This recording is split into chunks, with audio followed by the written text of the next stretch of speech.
বিসমিল্লাহির রহমানির রহিম। Dear student, সবাইকে শুভেচ্ছা জানিয়ে শুরু করছি একাদশ দ্বাদশ শ্রেণীর অর্থনীতি প্রথম পত্রের দ্বিতীয় অধ্যায়ের অর্থাৎ ভোক্তা ও উৎপাদকের আচরণ অধ্যায়ের ৮ নম্বর লেকচার। তো গত ৭টা লেকচারে ৬টা লেকচার উপযোগের উপর দিয়েছিলাম, সপ্তম লেকচার দিয়েছিলাম চাহিদার উপর। তো চাহিদা কাকে বলে, চাহিদা বিধি কাকে বলে, চাহিদা সূচি, এই বিষয় বিস্তারিত নিয়ে আলোচনা করেছিলাম। তো আজকে আমরা সাধারণত চাহিদার সমীকরণটাকে নির্ণয় করবো এবং ঢাল নির্ণয় করবো, চাহিদা রেখার ঢাল নির্ণয় করব। তো এর আগে আমি প্রথমে এখানে একটা কাজ করব, এটা কাল্পনিক একটা চাহিদা সূচি অঙ্কন করব এবং সেই থেকে একটা রেখা অঙ্কন করব, তারপর ওখান থেকে ঢাল নির্ণয় করব এবং ঢাল থেকে সমীকরণ নির্ণয় করব। আস্তে আস্তে আমরা একটু এক পা করে আগাই। প্রথমত আমি দেখি এখানে একটা কাল্পনিক চাহিদা সূচি তৈরি করব। কাল্পনিক চাহিদা সূচি যদি আমি তৈরি করি তাহলে এখানে লিখে রাখবো কি দাম পি, আর এখানে লিখে রাখবো চাহিদা, এটা হচ্ছে কিউডি, কোয়ান্টিটি অফ ডিমান্ড। আমি এটাকে একটু ওদিকে সরিয়ে লিখি, আমার প্রচুর জায়গার প্রয়োজন আছে।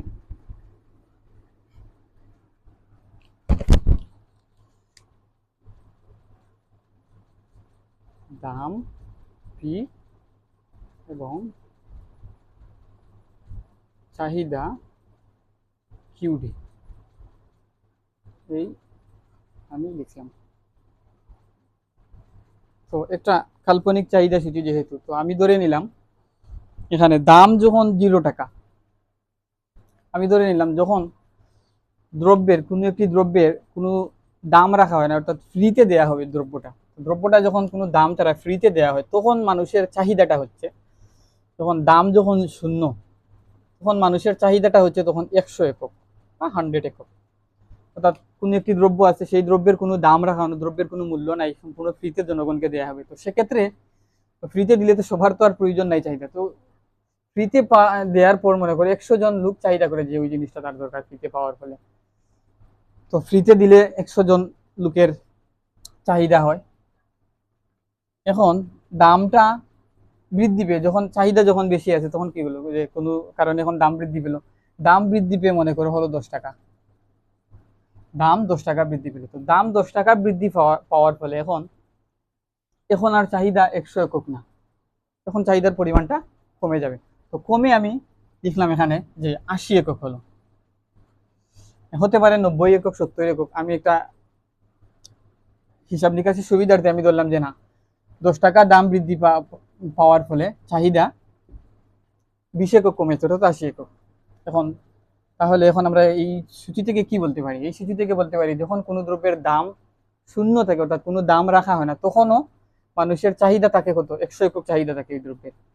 এবং দাম বৃদ্ধি করার ফলে চাহিদা, অর্থাৎ 10 টাকা দাম যখন করা হয়, দাম 0 থেকে 10 টাকা বৃদ্ধি পেলে চাহিদা বাড়ে, চাহিদা কমে হয় 80 একক, অর্থাৎ 20 একক চাহিদা হ্রাস পায়। আমরা জানি যে দাম এবং চাহিদার মধ্যে বিপরীতমুখী সম্পর্ক, গত লেকচারে আমরা দেখছি, প্র্যাকটিক্যালি আমরা বুঝতে পারি যদি কোনো দ্রব্যের দামটা বৃদ্ধি পায় তখন মানুষের চাহিদাটা কমে যায়, মানুষ ওই জিনিসটা কম কিনে। তো সেই ক্ষেত্রে সেই হিসেবে আমরা বলতে পারি দাম যখন 10 টাকা হয়েছে চাহিদা হ্রাস পেয়ে 80 একক হয়েছে, অর্থাৎ 20 একক হ্রাস পাইছে, তখন দাম আরো বৃদ্ধি পেল, বৃদ্ধি পেয়ে দাম হলো 20 টাকা, দাম হলো কত, 20 টাকা। তো 20 টাকা যখন দাম হলো তখন আরো 10 একক, আরো 20 একক দ্রব্যের চাহিদা হ্রাস পেল, অর্থাৎ চাহিদা হলো কত একক, এখন 60 একক, চাহিদা হলো এখন 60 একক।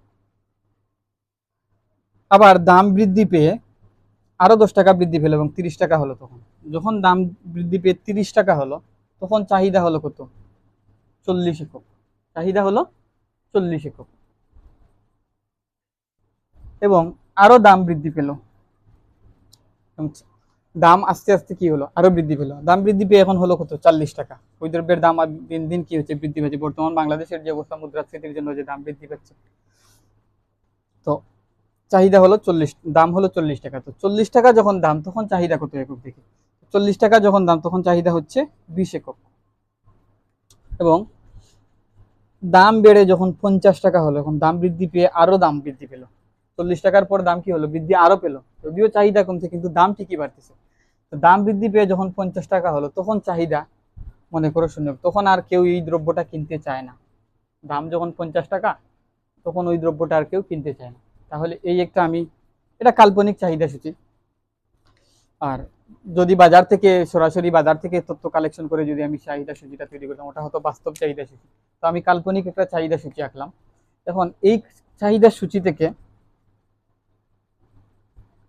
এই চাহিদা সূচিটাকে এখন আমি গ্রাফে উপস্থাপন করতে চাই। তো গ্রাফে উপস্থাপনের জন্য আমরা একটা গ্রাফ আঁকি। এখানে একটা গ্রাফ আঁকি, এই জায়গাতেই আঁকি, এই জায়গাতেই গ্রাফটা আঁকি। এই হচ্ছে, তো এখানে গ্রাফ আঁকার ক্ষেত্রে এটি হচ্ছে কি মূল বিন্দু।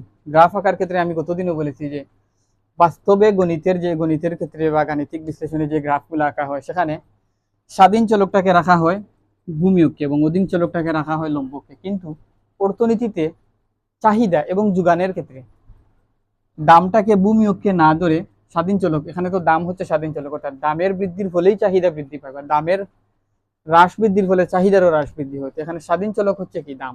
তো দামটা গণিতের নিয়ম অনুযায়ী রাখার কথা ছিল ভূমিয়ককে, গণিতের নিয়ম অনুযায়ী রাখার কথা ছিল ভূমিয়ককে,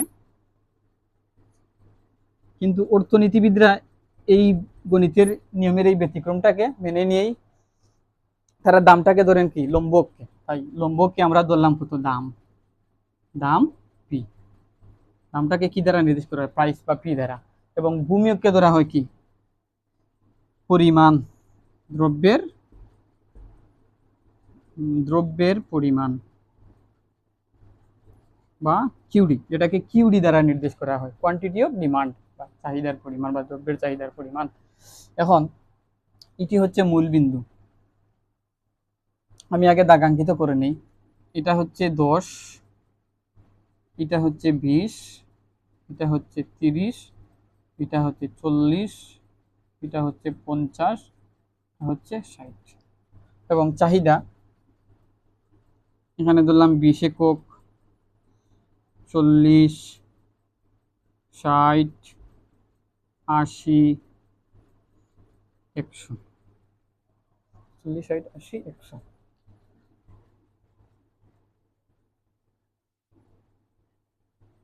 আচ্ছা, এখন দেখি দামটা যখন জিরো, দ্রব্যের যখন কোনো দাম রাখা হয় না, ফ্রিতে দেয়া হবে, তখন চাহিদা হবে 100 একক। তার মানে কি এই বিন্দুতে থাকবে, চাহিদা হবে এই বিন্দুতে, লম্বকের মান হচ্ছে এখানে, আর চাহিদার ভূমিয়কের মান হচ্ছে এখানে। দাম শূন্য অবস্থায় চাহিদা 100 একক, এটা এই পয়েন্টটা রাখলাম। তাহলে এই যে এই পয়েন্টটাকে আমরা লিখতে পারি এইভাবে, যে আমরা যে ভুজ, কুটি এবং ভুজ, এখানে এই অধীন চলকটাকেই আমরা ভূমিয়কের স্থানাঙ্ক লেখার ক্ষেত্রে যেহেতু আমরা স্বাধীন চলকটাকে আগে লিখি, আমরা এখানে এই নিয়ম ফলো করে লিখি যে ভূমিয়ককে যেটা আছে সেটাকে আমরা আগে লিখি। তো সেই অনুযায়ী যেহেতু স্বাধীন চলকটা আগে লেখার কথা, আমরা ভূমিয়কটাকে আগে লিখি। কিউ, এটা কিউ কত হচ্ছে 100, এই বিন্দুতে হচ্ছে 100, অর্থাৎ চাহিদা 100, দাম যখন জিরো, চাহিদা হচ্ছে 100, এটা লিখে রাখলাম। এবং দাম বৃদ্ধি পেয়ে যখন 10 টাকা হলো, এটাকে অন্য কালার দিয়ে লিখি,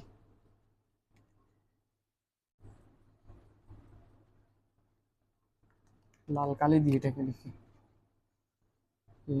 100 এবং 0, 100,0। দাম বৃদ্ধি পেয়ে যখন 10 টাকা হলো, তখন চাহিদা হচ্ছে কত একক, 80 একক। তাহলে দাম 10 টাকা, চাহিদা 80 একক। তাহলে এই দুইটার কম্বিনেশন বিন্দু হচ্ছে এইটা। তাহলে এইটা হচ্ছে কি দাম যখন, এই ভূমিয়কের মানটা আগে লিখলাম, অর্থাৎ 80 এবং 80 একক চাহিদা কখন, দাম যখন 10 টাকা। তাহলে এই 10টাকে এখানে লিখে রাখলাম। এরপর দাম বৃদ্ধি পেয়ে যখন 20 টাকা হলো, তখন চাহিদা হচ্ছে 60 একক। দাম বৃদ্ধি পেয়ে 20 টাকা হলো, দাম বৃদ্ধি পাচ্ছে এবং চাহিদা আস্তে আস্তে কি হচ্ছে, হ্রাস পাচ্ছে। দামটা বাড়ছে, চাহিদা এবং হ্রাস পাচ্ছে, এবং চাহিদা হ্রাস পাচ্ছে। তাহলে দাম 20 টাকা,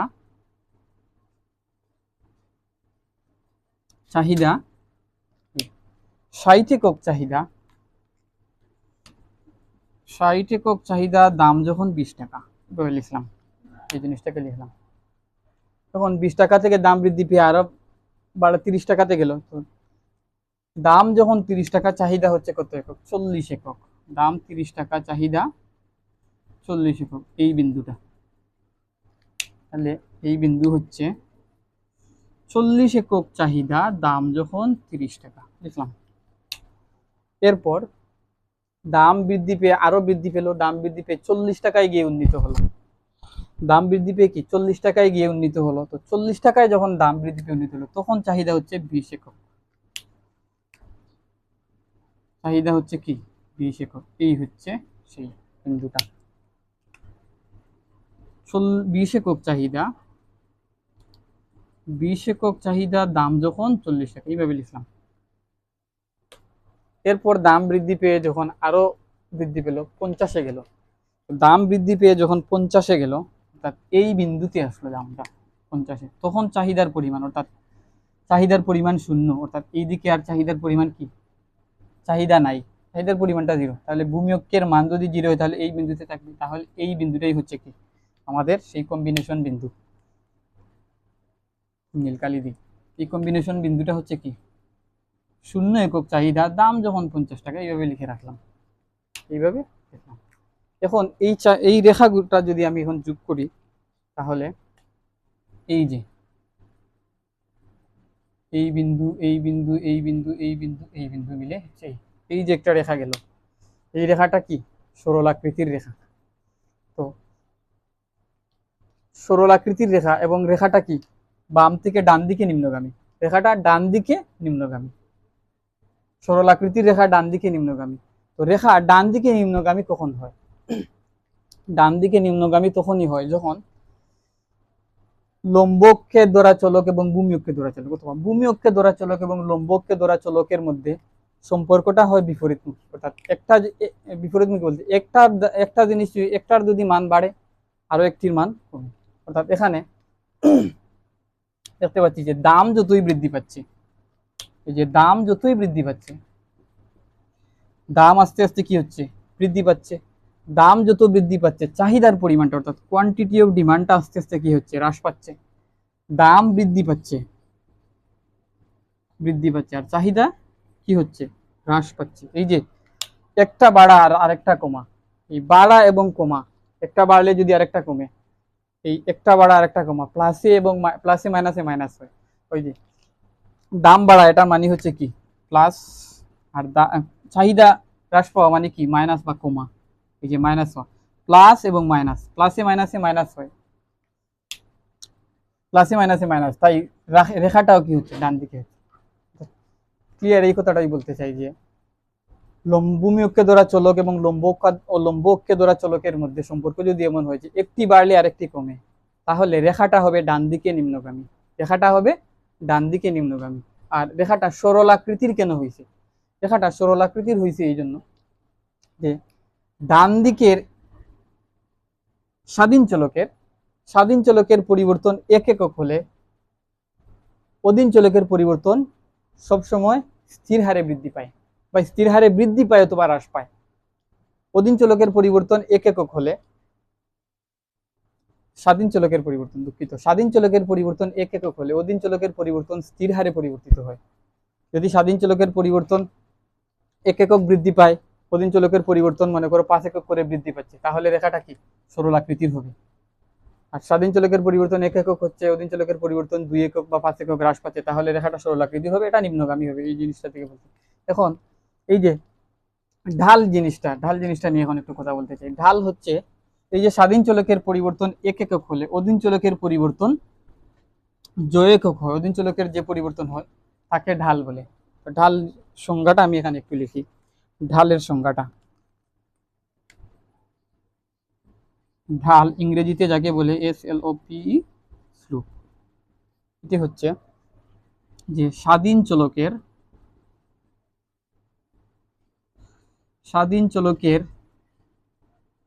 একক পরিবর্তনের ফলে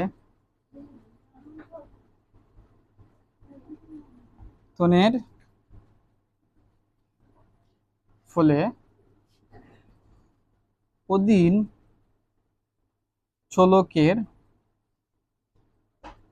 পরিবর্তন, স্বাধীন চলকের একক পরিবর্তনের ফলে অধীন চলকের যে পরিবর্তন, অধীন চলকের যে পরিবর্তন তাকেই ঢাল বলা হয়। এই সংজ্ঞা থেকে যদিও বিষয়টা ফিল করা যাচ্ছে না, আমি এখানে একটু ঐকিক নেমে লিখে দেখাই। এটা হচ্ছে কিউডি। এখানে দেখেন যে স্বাধীন চলক, আমরা এখানে দামকে স্বাধীন চলক ধরছি, দামের পরিবর্তনের ফলে চাহিদার পরিবর্তন হচ্ছে। এখানে দেখুন দাম 0 থেকে 10 একক বৃদ্ধি পাচ্ছে, এই যে 0 থেকে 10 একক বৃদ্ধি পাচ্ছে, 0 থেকে 10 একক বৃদ্ধি পাচ্ছে এবং চাহিদার পরিমাণ কি হচ্ছে 20 একক হ্রাস পাচ্ছে। দামের পরিবর্তন হচ্ছে 10 একক, চাহিদার পরিবর্তন হচ্ছে 20 একক। আমি হ্রাস বৃদ্ধি এই কথাটা না বলে দামের পরিবর্তন 10 একক বাড়বে, 10 একক তো কমতেও পারে, যখন 10 একক কমবে তখন তো চাহিদা বাড়বে 20 একক, এরকমই তো হবে। তো দামের বাড়া বা কমা এই জিনিসটা ক্লিয়ার না করে আমি বললাম পরিবর্তন। তো পরিবর্তন মানে কি, বাড়তেও পারে কমতেও পারে, এই জিনিসটাই তো। তাহলে এখানে যদি আমি লিখি যে দাম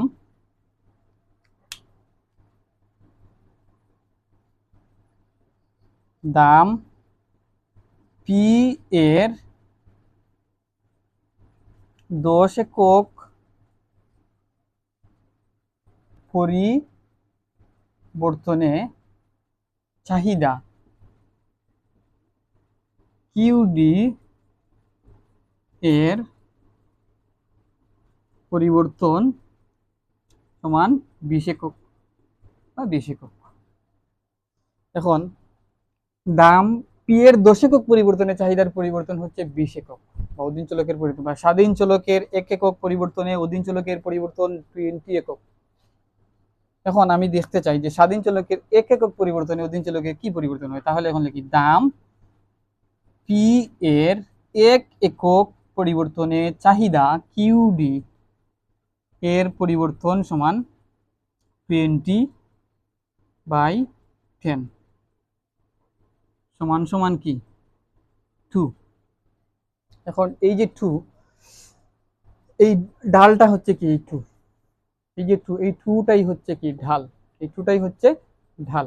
এখন এই ঢাল ধনাত্মক হতে পারে ঋণাত্মক হতে পারে, অর্থাৎ এই 2 দ্বারা এখন এখানে প্লাস বোঝাচ্ছে, হ্যাঁ তো প্লাস বোঝাচ্ছে, এটা প্লাসও হতে পারে আবার মাইনাসও হতে পারে। এখানে তো কিছু দেই নাই, প্লাসও দেই নাই মাইনাসও দেই নাই, আমি প্লাস এবং মাইনাস দুইটাই দিলাম। প্লাসও হতে পারে, এই 2টা ঢালটা +2 হতে পারে -2 হতে পারে। এখন দেখি ঢালটা +2 না -2, এই জায়গার ক্ষেত্রে চিন্তা করে দেখি দেখি দাম 2 একক বৃদ্ধি পাচ্ছে এবং চাহিদার পরিবর্তন, এই যে পরিবর্তনটা কার হচ্ছে, দাম 1 একক বৃদ্ধি পাচ্ছে, চাহিদার পরিবর্তন হচ্ছে কত একক পরিবর্তন হচ্ছে 20 একক। হ্রাস পাচ্ছে নাকি বৃদ্ধি পাচ্ছে, 20 একক হ্রাস পাচ্ছে, হ্রাস পাচ্ছে মানে কি কমছে।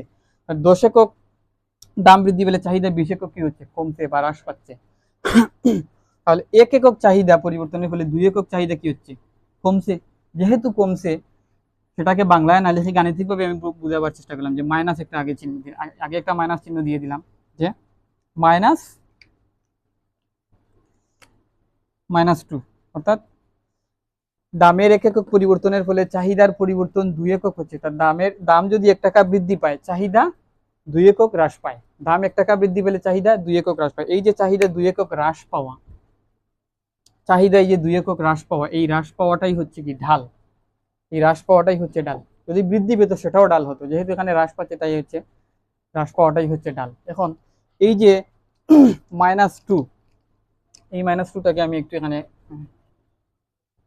আমি এই লাইনটা মুছে দিই একটু, এই যে 20/10, এই যে 20/10 থেকে এখানে লিখলাম 20/10। এই 20/10 আমি পেয়েছি কিভাবে, 20/10 আমি পেয়েছি কিভাবে, যেমন 20/10 পাওয়ার জন্য আমি এখান থেকে যদি দুইটা বিন্দু নিয়ে থাকি, দুইটা বিন্দু নিই, যেমন এই দুইটা বিন্দু নিয়ে আমি হিসাব করলাম, এই দুইটা বিন্দু নিয়ে হিসাব, এই 20 মানে কি, এই 20 মানে হচ্ছে যে 20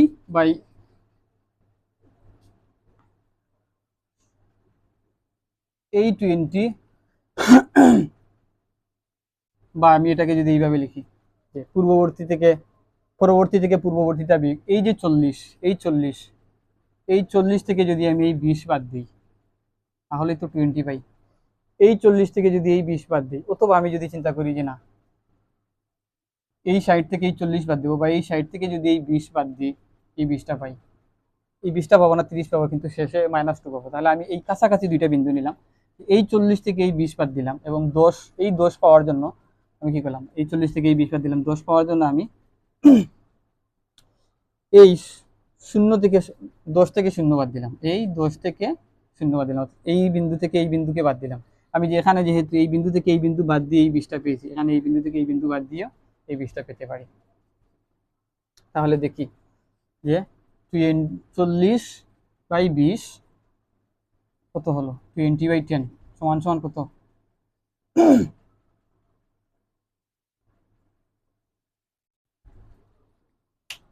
আজকে কি তৈরি মাথা, এখানে এই যে 40 - 20, এই বিন্দু থেকে এই বিন্দুকে আমি বাদ দিছি, তাহলে আমি এখানেও কি করব, এই বিন্দু থেকে এই বিন্দুকে বাদ দেব। এই বিন্দুতে দাম কত, 30, এখানে দাম হচ্ছে 30 এবং 40, তাহলে 30 - 40, তাহলে যদি আমি বিয়োগ করি এখানে কত দাঁড়ায়, 20, এবং 30 থেকে 40 বাদ দিলে -10 সমান ভাগ করলে কত হবে, -2 হবে। এখন এই যে এই 40টাকে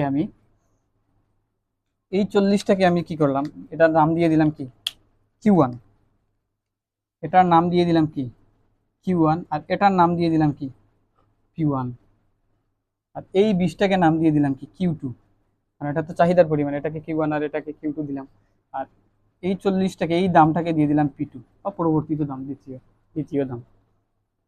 তাহলে আমি এখন লিখতে পারি, এইটাই তো ঢাল, তাহলে এই দুইটা লাইন আমি এখন মুছে দিই, মুছে দিয়ে এভাবে তো লিখতে পারি,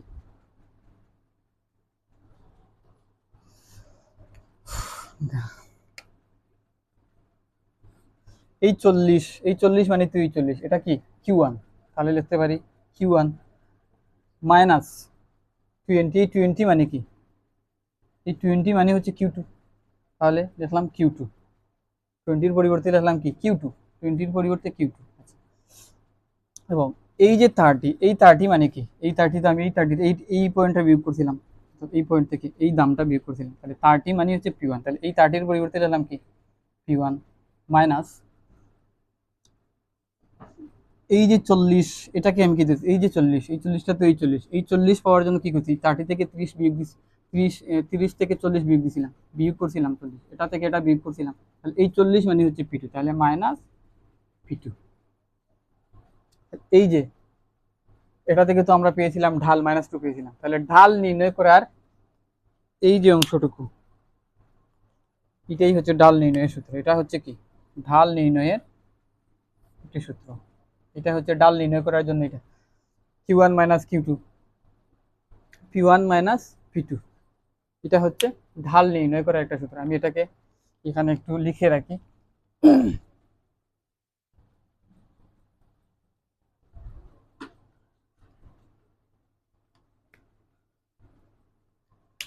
এটাকে একটু লিখে রাখি যে ঢাল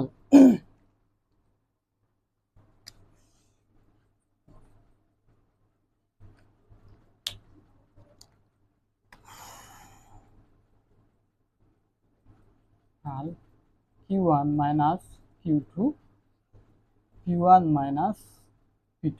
এখন আমি যদি চাই Q2 - Q1 করতে, সেটিও হবে। যেমন আমি এখানে একটু দেখাই যে এই 40টাকে আগে নিয়ে আসলাম, আর 30টাকে এখানে নিয়ে গেলাম, আর এই 20টাকেও আমি উল্টা দেব, এই 20টাকেও আমি এখানে নিয়ে আসলাম এবং 40টাকে এখানে নিয়ে গেলাম, তো তখন আমি লিখতে পারবো কি, যে Q2 - Q1, P2 - P1, এটাও লিখতে পারি। তো আমরা কিউ আগেরটা থেকে বিয়োগ দিয়ে পরেরটা বিয়োগ দিই, বা পরেরটা থেকে আগেরটা বিয়োগ দিই, যেভাবেই লিখে সমস্যা নেই। তাহলে এখানে আমি লিখলাম Q1 - Q2, P1 - P2, এভাবে লিখলাম।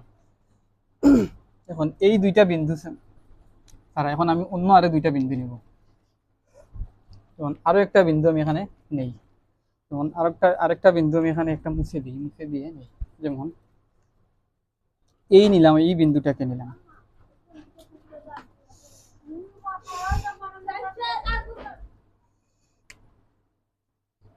এই বিন্দুতে 60 এবং কত ছিল, 60 এবং 20 ছিল, 60 এবং 20 ছিল। আমি এই 60 এবং 20-কে 60 এবং 20টাকে আমি কি করলাম, এভাবে লিখলাম যে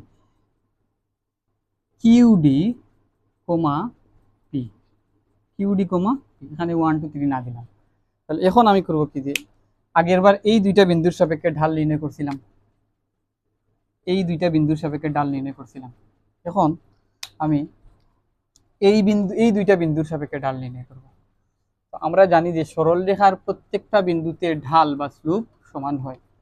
এটা যেহেতু একটি সরল রেখা, এর যে কোনো বিন্দুতে ঢাল -2 হবে, এই বিন্দুতেও ঢাল -2 হবে, এই বিন্দুতেও হবে, এই বিন্দুতেও হবে, এই বিন্দুতে, এই বিন্দুতে, এই বিন্দুতে, যে কোনো বিন্দুতে ঢাল -2 হবে।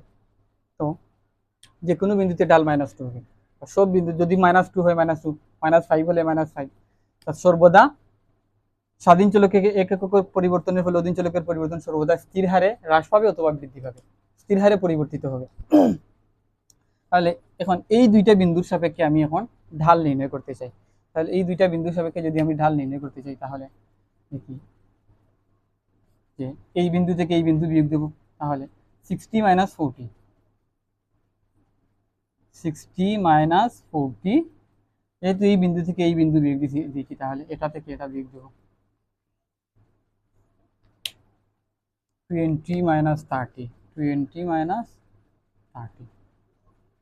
এটা কিভাবে হলো, আগের এইটা যেভাবে লিখছি ঠিক একই সূত্র ফলো করে আমি এই দুইটা লিখছি। আমি অন্য দুইটা বিন্দু নিতে পারি, অন্য বিন্দু নিয়েও করতে পারি, কোনো সমস্যা নাই। এখন এই 60 মানে কি, এই 60 হচ্ছে কিউডি, এই 60টাকে আমি দিলাম কত, কিউডি -40, এই 40 মানে কি, 40 মানে হচ্ছে কিউ1, এবং এই যে 20, এই 20 মানে কি, এই 20 মানে হচ্ছে পি, -30 মানে কি P1, তাহলে দুইটা বিন্দু যদি দেয়া থাকে, তাহলে এই যে এটিও হচ্ছে কি, এটিও কি ওই সরল রেখারই ঢাল, এটি ওই সরল রেখারই ঢাল, ওই সরল রেখারই ঢাল, ওই সরল রেখার ঢাল। তাহলে ওই সরল রেখার যে বিন্দুতেই ঢাল বের করি না কেন, ঢাল তো সর্বদাই সমান হবে। তাহলে ওই দুইটা বিন্দু দিয়ে যে ঢাল বের করব, ওই দুইটা বিন্দু দিয়ে যে ঢাল বের করব, ওই দুইটা বিন্দু দিয়ে যে ডাল বের করব, ওই দুইটার ডাল যা হবে, ওই দুইটা বিন্দু দিয়ে ডাল বের করলে একই হবে, ওই দুইটা বিন্দু দিয়ে ডাল বের করলে একই হবে। এটা আর এটা দিয়ে যদি ডাল বের করি তাও একই হবে, এটার সাথে এটার যদি কম্বিনেশন করে ডাল বের করি তাও একই হবে, প্রত্যেকবারই ডাল কি হবে, একই হবে, ডালের কোনো পরিবর্তন হবে না। তাই যেহেতু আমরা এখানে দুইটা বিন্দু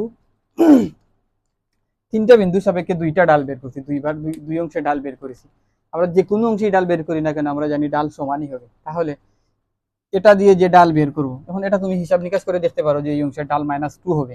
60 থেকে 40 যদি বাদ দিই তাহলে কত হবে, -20, 20 থেকে যদি 30 বিয়োগ করি তাহলে -10 হবে, তাহলে -10 দ্বারা ভাগ করলে -2 হবে। আগের বারও আমরা -2 ডাল পেয়েছিলাম। তাহলে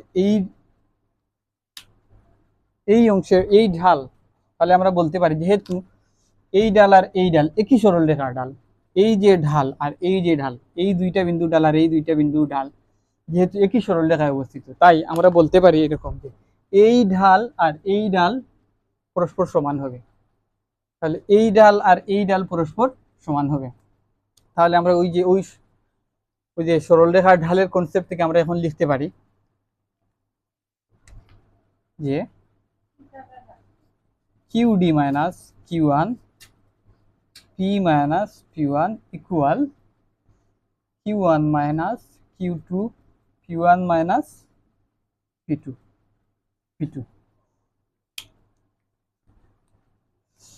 এই যে সূত্রটা,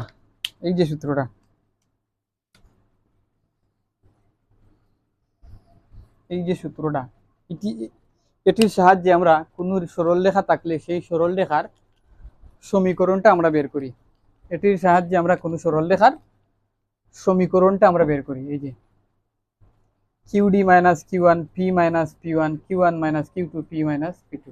তখন এটাকে এইভাবেও লেখা যায়, পি1 দেওয়া উচিত ছিল, আমি পি1 দিই নি, পি মাইনাস পি1। এই হচ্ছে সরল রেখার সমীকরণ যদি দুটি বিন্দু দেয়া থাকে, দুটি বিন্দু যদি এইভাবে উল্লেখ করে দেয়া থাকে, মনে করো দুটি বিন্দু দেওয়া থাকলে সমীকরণ নির্ণয় করার জন্য একটা বিন্দু কল্পনা করে নিতে হয়, যে কোনো একটা বিন্দু কল্পনা করে নিতে হয়। তো যে কল্পনা করা বিন্দুটা আমরা যে 60 এবং 20 তো লেখা ছিল, কিন্তু আমরা মনে করলাম ওটা নাই, ওটা না দিয়ে কিউডি আর পি আমরা কল্পনা করে নিলাম। কল্পনা করে নিয়ে চিন্তা করে নিয়ে আমরা এভাবে সমীকরণ তৈরি করলাম, ঢাল তৈরি করলাম, ঢাল নির্ণয় করার সূত্র তৈরি করলাম। আর এইভাবে ঢাল নির্ণয় করার সূত্র দিয়ে আমরা সমীকরণ নির্ণয় করতে পারি। তো সরল রেখার কোনো সমীকরণ নির্ণয়ের ক্ষেত্রে, এটা নিম্নগামী হোক অথবা ঊর্ধ্বগামী হোক, যে কোনো সরল রেখার সমীকরণের ক্ষেত্রে, যে কোনো সরল রেখার সমীকরণ নির্ণয় করার ক্ষেত্রে এই সূত্রটা কাজে লাগে, যে QD minus Q one by P minus P one, Q one minus Q two, P one minus P two. এবং এটি হচ্ছে সমীকরণ, সরল রেখার সমীকরণ নির্ণয়ের সূত্র, সরল রেখার সমীকরণ নির্ণয়ের সূত্র, যে কোনো সরল রেখার সমীকরণ নির্ণয়ের সূত্র। এটা যেন মাথায় থাকে, যে কোনো সরল রেখার সমীকরণ নির্ণয়ের সূত্র হচ্ছে এটা। যুগান অপেক্ষকে যুগানেও এটা কাজে লাগবে, যুগানের আলোচনা যখন করবো তখনও এটা কাজে লাগবে, এই এই সমীকরণটাই কাজে লাগবে, এই সূত্রটা কাজে লাগবে। এবং এখান থেকে যুগান অপেক্ষকটাও আমরা এখান থেকেই বের করবো। যেমন এটাকে সহজভাবে মনে রাখার কৌশল হচ্ছে কি, যে প্রথমে কিউডি কিউডি কিউ বা উপরে 4টা কিউ লিখে দিলা আর নিচে 4টা পি লিখে দিলা। তো প্রথম দুইটাকে মনে করো কিউডি আর পি, প্রাথমিক চাহিদা, এটা লিখে দিলা, কিউ রেখে দিলা। তারপর 1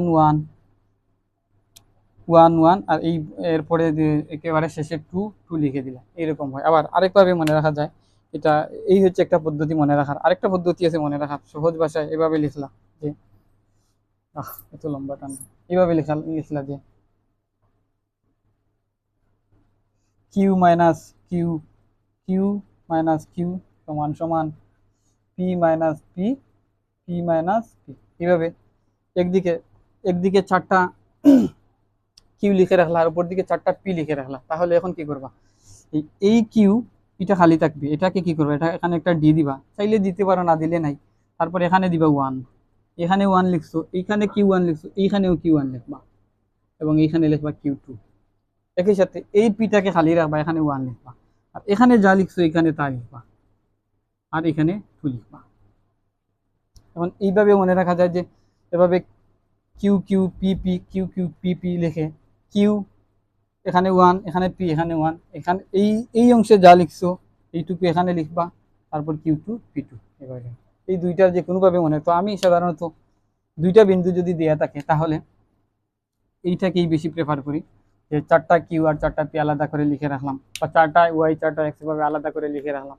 এইভাবে দুইটা বিন্দু দেওয়া থাকলে সমীকরণ নির্ণয়ের সূত্র এইটা আর এইটা যাই বলো না কেন, কারণ এটা কিভাবে হয়েছে, এই অংশটাকে এখানে আনা হয়েছে, সমান চিহ্নের এই সাইডে যদি নিয়ে আসি তাহলে টোটাল অংশ যখন আসবে তাহলে নিচে চলে আসবে, আর এই অংশটা উপরে চলে যাবে, ঘুরে ফিরে কি। তো আজ এ পর্যন্তই।